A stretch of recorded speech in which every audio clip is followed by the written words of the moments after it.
Hi. Hello. Hi, Hello, everyone. everyone. Hi. Allow me. Hi, welcome to 4 women who have been rushed to get here for 1 p.m. We are late. And we are late. Perfect, because this is the episode called What's in the Room. So what is in the room at the minute is that we've just batched one of our episodes. We went long and we're on at 13:08 instead of 13:00. But this is an episode where Kelly came up with it when we were in Cardiff together, of kind of sharing with you, I guess, what it's like when we just come together. So we haven't, bar batching a episode that we've just done, we haven't done a catch up, we haven't really said hello to each other. This is really just, let's press record and just see what comes up. I think it's already going to be my favorite kind of episode that we're going to do, I can tell, because we're going to do this one, we'll do it every 4 or 6 weeks. As we go through our episodes, there'll be one called What's in the Room, and it'll just be the one where we haven't said anything to each other, we're just coming in. We even had to put ourselves on mute just so that we wouldn't talk, because we love to talk so much we couldn't like help ourselves. So we pressed mute so that we wouldn't speak to each other until now. So yeah, and Kelly, guess where I am? Oh, yeah. Where are you? In Wales. You're in that house. I'm in Wales again. About, I don't know, 30, 40 minutes from Cardiff. I forgot the name of the place. Perncoff. I have no idea the name, actually. I thought you were going to say you were in that house again. I was like, No, oh my God, there's the olive tree. It's a different one. It's a different house, but it's not the same. But yeah, I'm in Wales again for a long weekend. Oh, nice. Oh. So if you are nearby anytime this weekend around Cardiff area, we might meet. Say hello. Oh my gosh. Oh, welcome to Wales. Thank you. Very happy to be here, although the weather, I must say, is a bit disappointing today. Yeah. It's a bit different to us this week. Oh, I'm surprised. I'm like, whoa.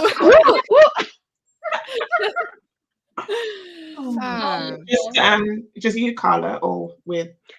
No, it's me and my partner and 2 other couples and their children. So it's a big house and a few of us this weekend. So quite excited, because what was in the room for me is that, and something to talk about in the room is about the self-care and the piece where we need to, and it's interesting because in our way, when we were traveling, in our 4 hours journey last night, we were talking about how our life sometimes is so stupid. It's just work. At the end of the day, it's the dinner. It's those of us who have children is taking care of the children. Go to bed. Next time, same thing. Work. Dinner. Go to bed. And we do this every day. Mm-hmm. It's just fascinating. And we were reflecting on that, how we became slaves of our houses, our cars, and we need to work to have money for those things. And anyway, just a reflection we had in our journey to Wales yesterday. Mm-hmm. So this weekend is really important for us to get out of that, wheel. Yeah, what has it left you with, Carla? Just bringing that to the surface. So bringing that into like conscious conversation. Like what's that kind of left you holding? Yeah, that even me, and I consider myself very lucky with the life I have. It's still stupid life sometimes. It's really, and I love your life, Geet, at the moment. By the way, me too. I must say I'm jealous. Because it's and I watched an episode of The Diary of the CEO with Wim, the Iceman, Wim Hof, and he was just talking about that we are more and more human beings stuck to a life that usually most of the time we don't like. Unfortunately, right? We are slaves to either work, either to a house, because everyone needs to buy a house, own a house, wherever. And we actually don't enjoy our lives fully. We don't care about ourselves, about our health. We are in a path that more diseases are just coming in the world because we just don't care. We just accept things as they are, and we continue our random life every day. Yeah, so a lot of reflection since I saw that episode, watched that episode, and then the conversation yesterday. And yeah, reflection comes to, yeah, to the surface. I love that episode as well. I watched that one, the Diary CEO. It made me reflect a lot as well of how when he said when he was without a home, Yeah, was he was happy. the time of his life. Yeah, when he was squatting. It is interesting because I don't know about anyone else here, but I'm going through a period of life, and I think a lot of women, particularly, and men in midlife going through this as well that I've spoken to, where everything that we've accumulated over time to this point has started to feel like there's a weight to it. There's a heaviness with it. And there's this desire to feel lighter. And so part of that process is clearing, like not just clearing from within, but sometimes the process can begin with your material possessions. What is it that I can shed to feel that lightness, start to begin to feel it? Now we know, the four of us here, the work that we've done ourselves and with others, is that the lightness comes from within, but it is also external as well. And thank you for saying that, you love the way my life looks right now. And it's taken work, as you all know what it's taken. And what's lovely is now, to have conversations where it's inspiring others to just think differently. I've always reflecting on my life, I've realized that actually I've always refused to settle. And I look at other ways of doing things. I won't settle for the status quo, like, oh, this is what's expected, this is what you do. And I did that for a while. I did do it for a while, but it felt so against who I am. I felt so out of alignment, and it showed up in my body, in my emotions, in my mental state, everything. And that's where I really believe now, like, when you're in alignment, it's just there through every part of your being, every part of your life. So yes, and material possessions aren't always the way. Like when big life changes happen, as chatting with my soon-to-be ex-husband last night, and we were saying that actually we've just never really done things the way other people have done before. So why? So we're not doing it through divorce either.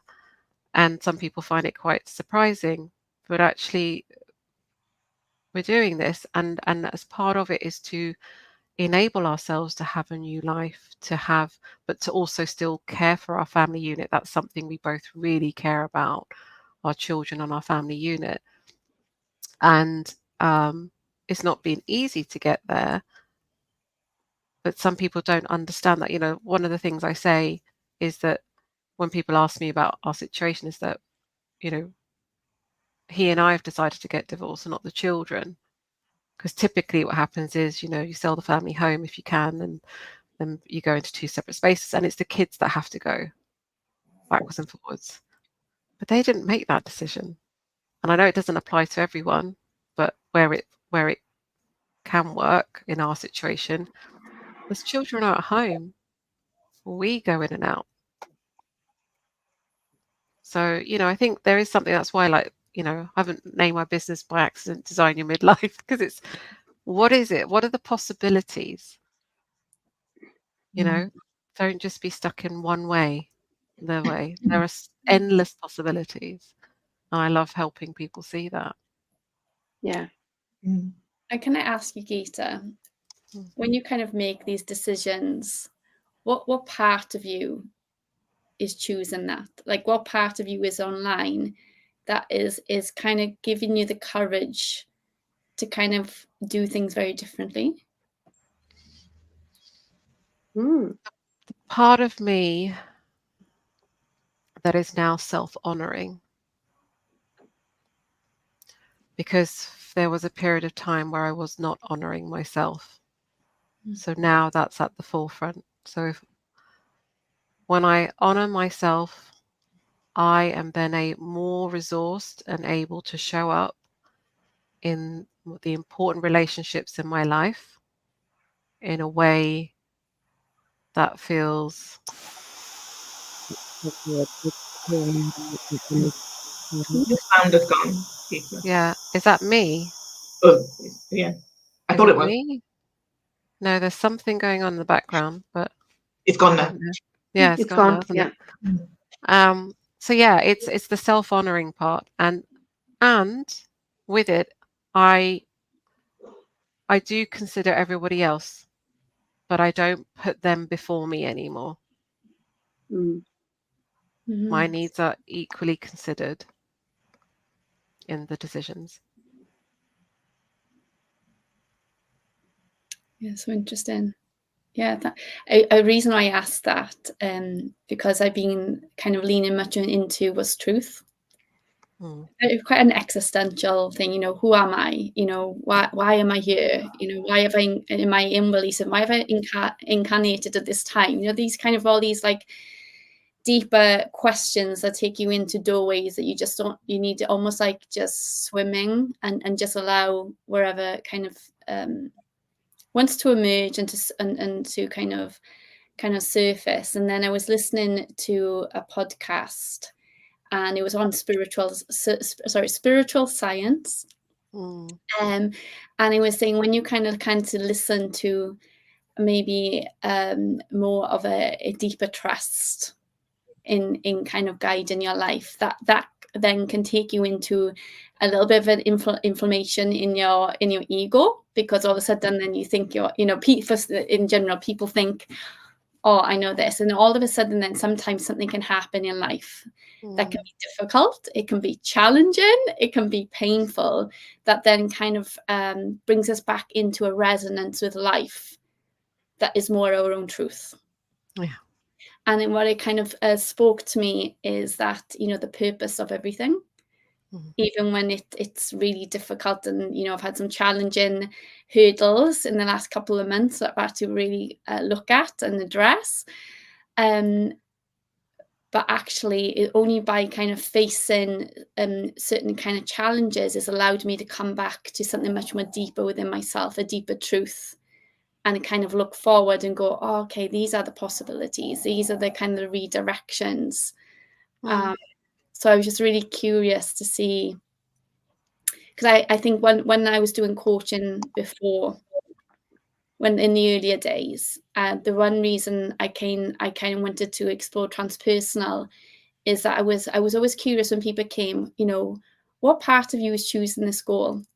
Is this coming from a place of to fill something, to kind of validate your worth, validate your enoughness, validate like you need me, you know, like it was coming from a place of wounding. Yeah. Or is it coming from a place of, no, this is something like, this is coming from a place of just knowing, like a wisdom.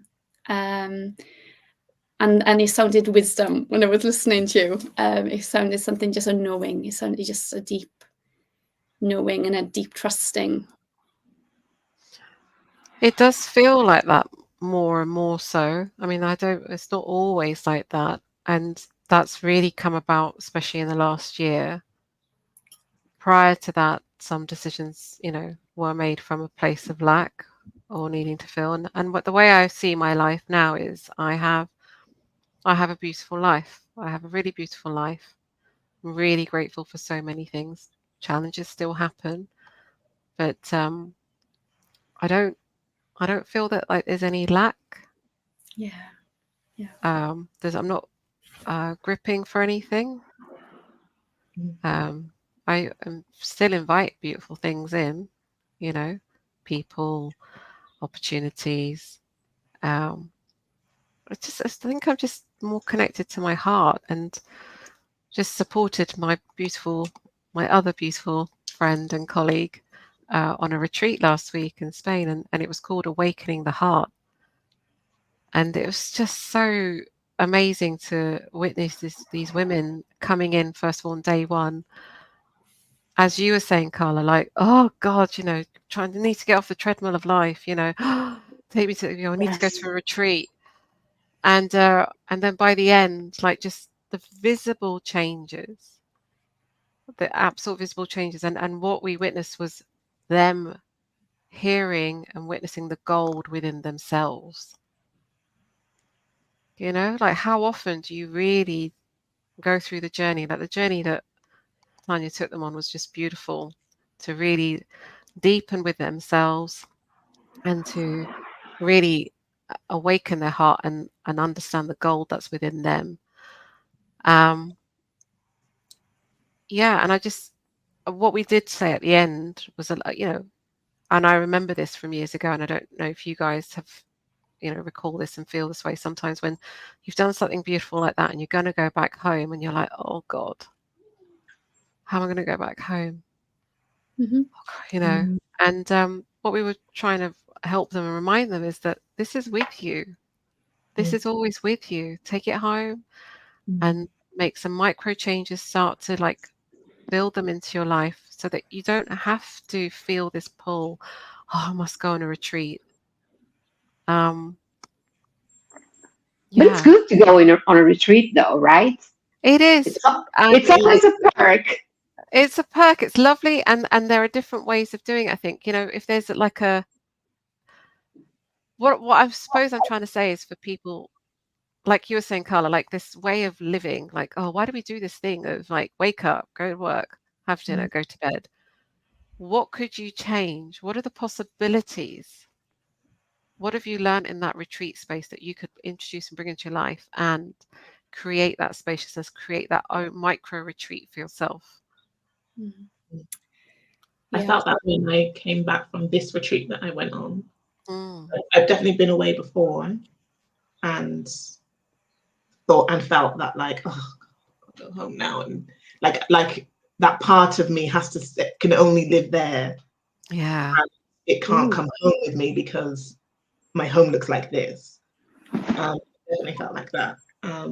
Whereas this time when I came home, I was at the retreat and it didn't feel like two different things. It just didn't. Like, when I came home, everything that I felt in that retreat is now in this house.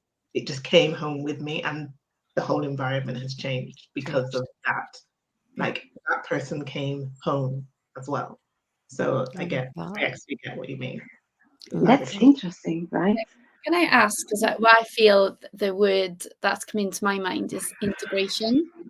So, do you know, when we kind of go on certain paths, certain things, it's not kind of leaving the wisdom behind, and how we take that wisdom and we integrate it so it becomes part of who we are, not somebody that was back there in that moment of time. And what allowed you to, what do you think was different this time that allowed you to kind of like integrate it, I guess? If I gave myself permission. Oh, really? Oh, interesting. I gave myself permission to be different, because it does mean that I'm different to who I was before, or the version that I was showing my friends and family before. Yeah. So people pleasing and not putting everyone before myself, and that's kind of the role I played at home. But after that retreat, and then when I came home, that's not who came home. The person who came home really respects and values her life force energy. She puts herself first. She communicates what she needs, and expects it. That's what I expect, to receive. I'm open to receiving more as well. Open to receiving more support. I don't need to do it all myself. And I just gave myself permission to be that person who I want to be. And I just believed and trusted that everything else around me will fall into place, to which it has. I was afraid it wouldn't before, which is why I would live that kind of way I want it to be on a retreat or away somewhere, and then would just come back and be a completely different person. It's like, well, I can't be that person here. Like, how would everyone react if I was that person here? Turns out they're just fine. Just fine. And actually, not just fine, they are Better. also benefiting. They're Yeah, better. They're they're better. benefiting. Yeah. And that whole thing around permission is, I really resonate with that, because there was a long time where I didn't, and a lot of the women I've witnessed don't, because there's always like, oh, the thing at home, oh, but I can't. Oh, Yeah. hold on, just try. Like, trust and let go, surrender, like, is such a big part of it as well. Yeah. Why do you think people, and maybe not only women but men, we don't give permission ourselves to be authentic? And is it the fear of not being loved? Is it the fear of being criticized?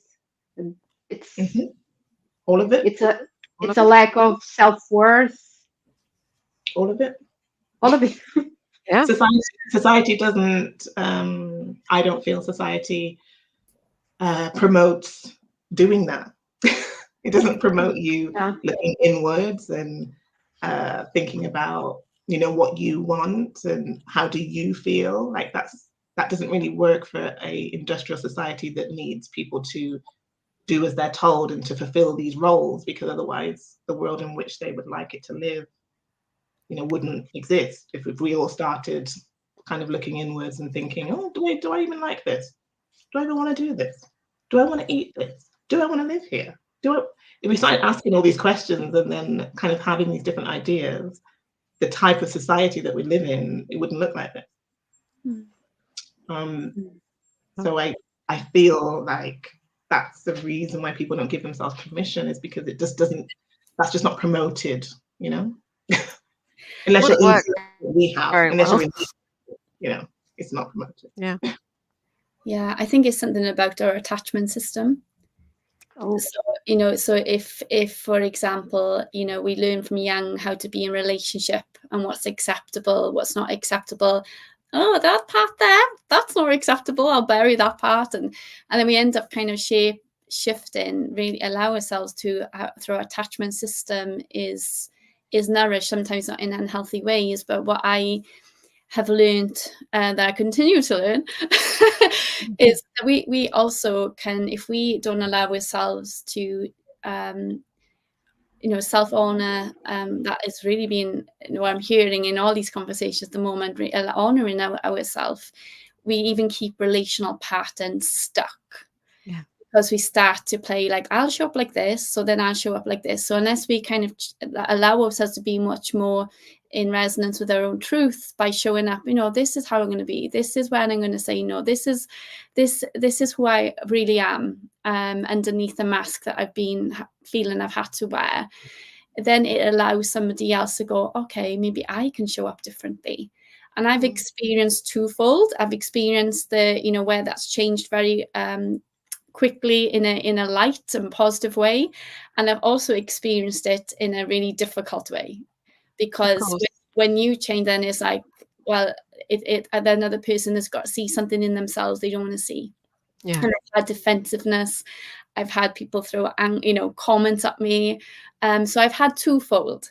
So I can completely understand why it's much safer, or feel safer, to kind of show up in a way that, okay, I know for certain I'm going to fit in, that I'm going to be okay. And then what's the cost of that? But yeah, there is a cost, isn't there? Like, and there is. Yeah.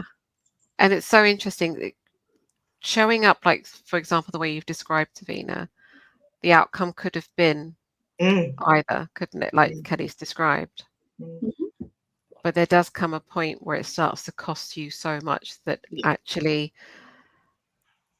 you can reach like breaking point where you've got no choice but to show up and see what the consequences are. Whereas in the way that you're experiencing it now, if it had a more, you know, negative impact in terms of what you were facing, the longer term though would be that at least you're being true to yourself, and maybe those relationships have reached the end of their chapter or whatever it might be, and the natural churn of life, and you move forward. But it's scary. Of course it's scary. But I can tell you that I was prepared to pay whatever it was, Yeah. because it just locked in, like something just locked in, and I was like, this is it. So I was willing to pay, like, to which I did say to my husband, like, it can all fall. Yeah. Like, literally everything could collapse. It can all fall, and you can lose everything. Yeah. I'm not changing. When you said locked in, I went straight to a game show. Have you locked in the answer? Yes.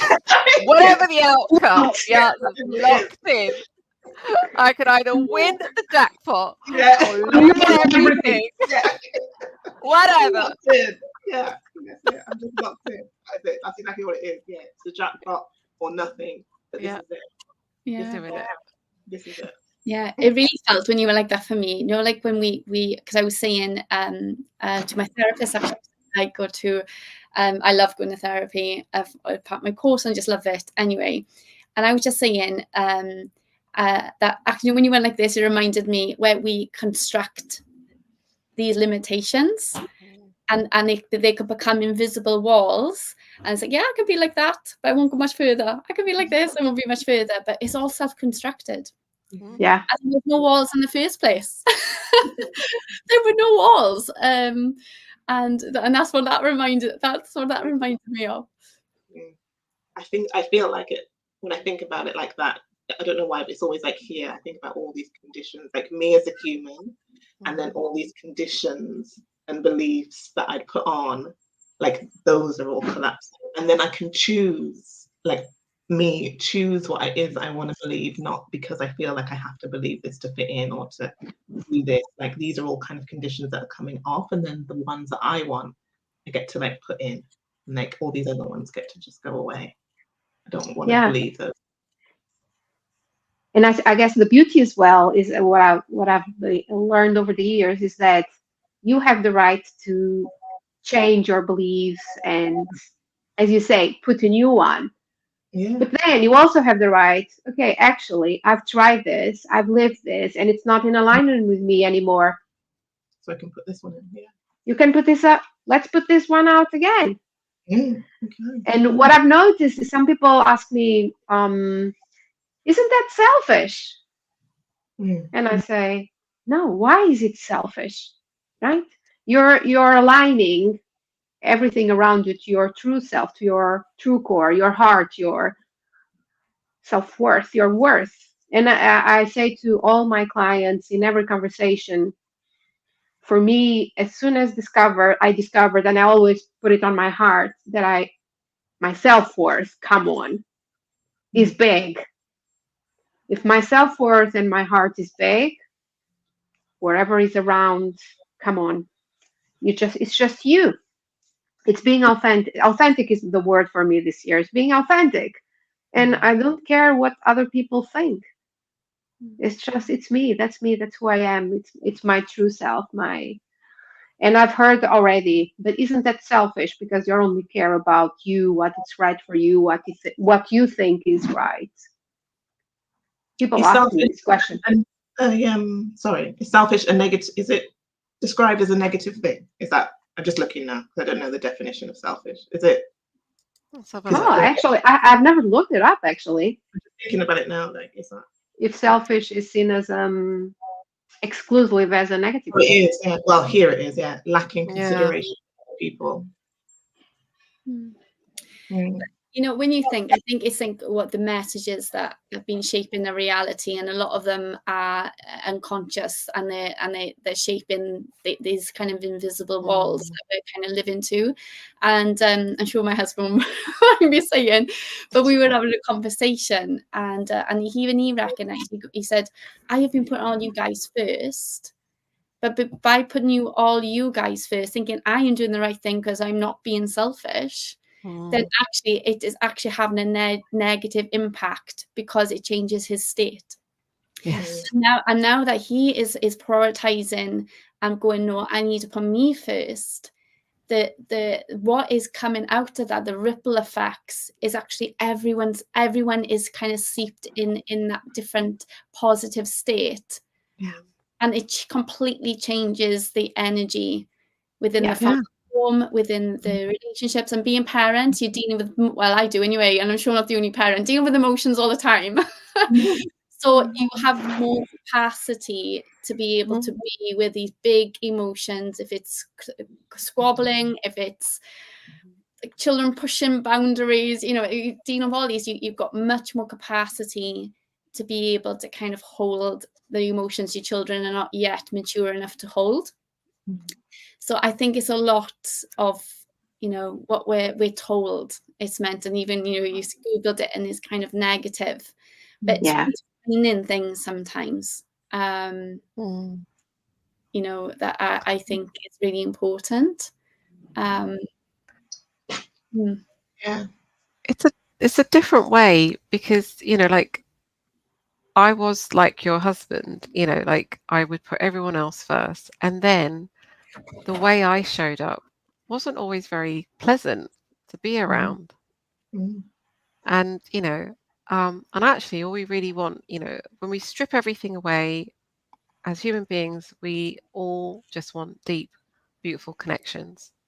Yeah. Love, joy, you know, but if we're coming from a place where we're putting others first because we feel like we should, like, I think the word should be banned. You know, like, I really don't like it. I desire, I want to, I dream into, whatever those, you know, resonates. You know, that's where I come from. And this whole aspect of selfish, well, actually, caring for yourself and coming from a loving place, like, even if it means like ending a relationship or whatever it might be, if it comes from a loving place and it's done with compassion, understanding, I mean, you can't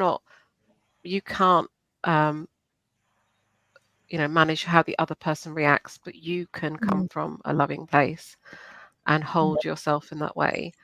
Yeah, that's all you can do, really. And that's enough, though, isn't it? That is enough. But it needs to be enough. Yeah, like, what more can you do? Can't keep compromising yourself. Yeah. No, you can't.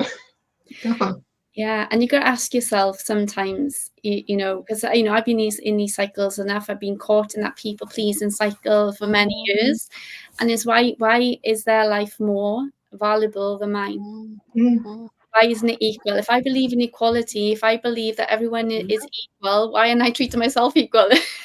in this, Because it's not them doing it to you either. Like, they're not saying your life is worth less than. If you ask them, I'm sure they say, of course. Like, we love you. Yeah. So true. Absolutely. Which kind of shows how deep it goes, doesn't it? Because there isn't people telling us, like, give me everything you've got, like every last. There might be. There might be. But we're talking about here in terms of health relating.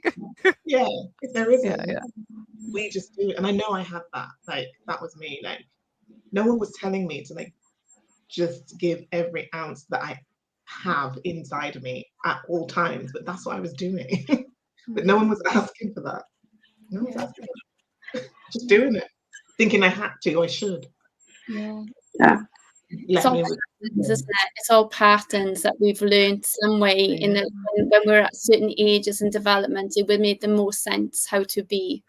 To be belong, to be accepted, to be loved, to be of value, or wherever that is. But I think when we're adults, we can really step back and go, okay, what am I responsible for, and what am I responsible for? And that always helps me get a little bit more clear if I'm carrying too much, or I'm actually like, I can put that down. This is actually mine. I'll deal with this. I'll take responsibility for it. So and I think it's always remembering, even this is never, these patterns are a definition of who you are. They're just patterns that we kind of learned that at some point in life made sense, and they become very outdated. And I think that breeds a compassion automatically for me anyway.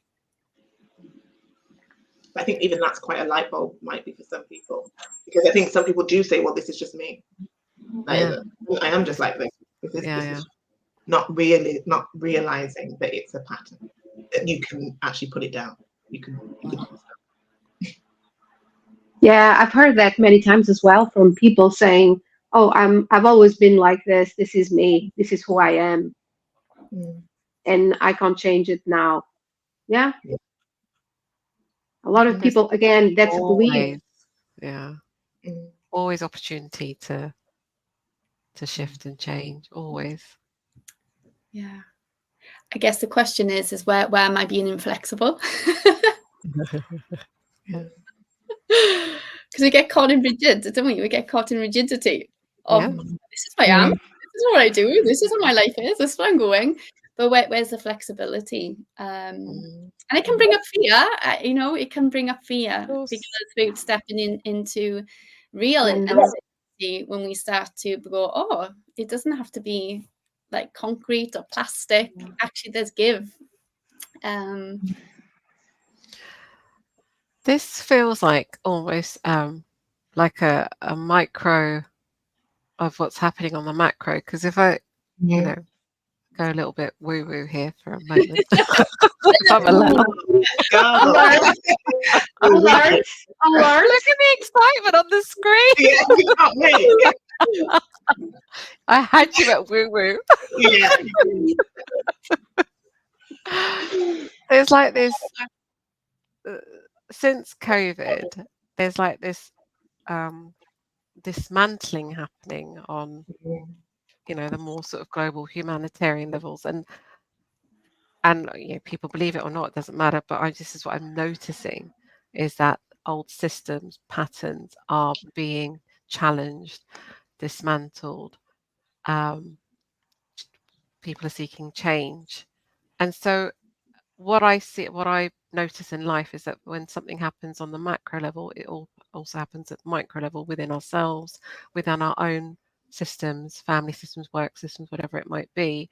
And just the conversation we've been having, it just feels like that, like in our own way, that we are doing that, what I like to call like deconditioning.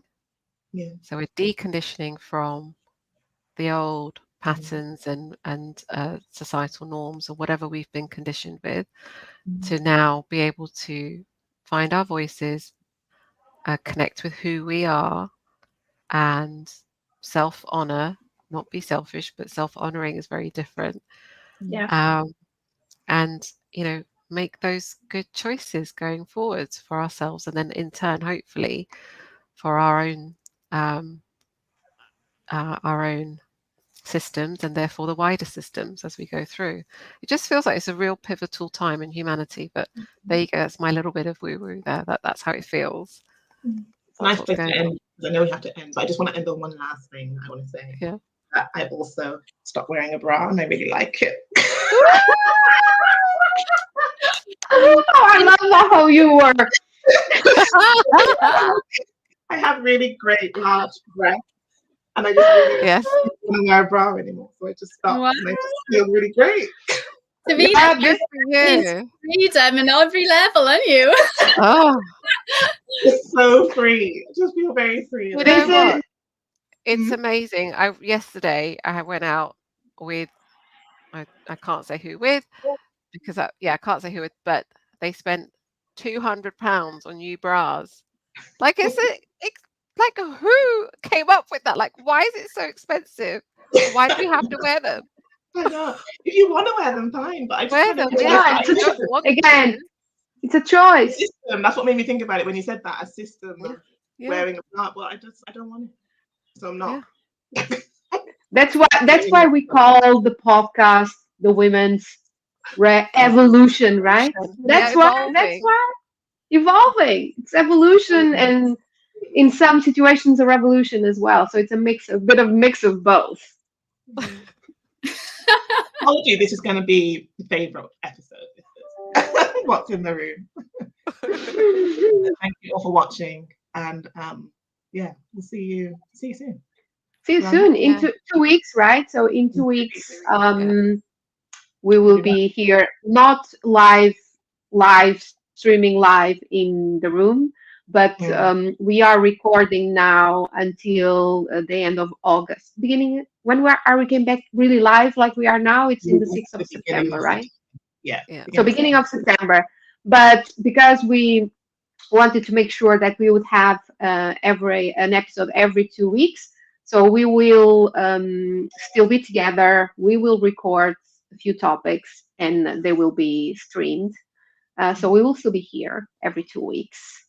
But in the meantime, we are going to enjoy a break, some holidays as well, and enjoy our lives as much as we can. Yeah, Yeah. Can I absolutely. ask something quickly for people watching? Yes. We would, well, personally, I would love if you could write in your comments what's in the room for you. Oh, Yes, what's in the room for you? Because we would just love to, build upon what we've shared and hear from everyone that watches the recording as well as the live. yes. And we'd love you to share the podcast with other women or men that you think that could find this valuable as well, these conversations. That would be lovely. And if you would like to join us in one of these, what's in the room, or just let us know. We would love to have you as well with us in these conversations. Thanks, everyone. Thank Thank you. Take you. care. Yes, Bye. Bye. Mm.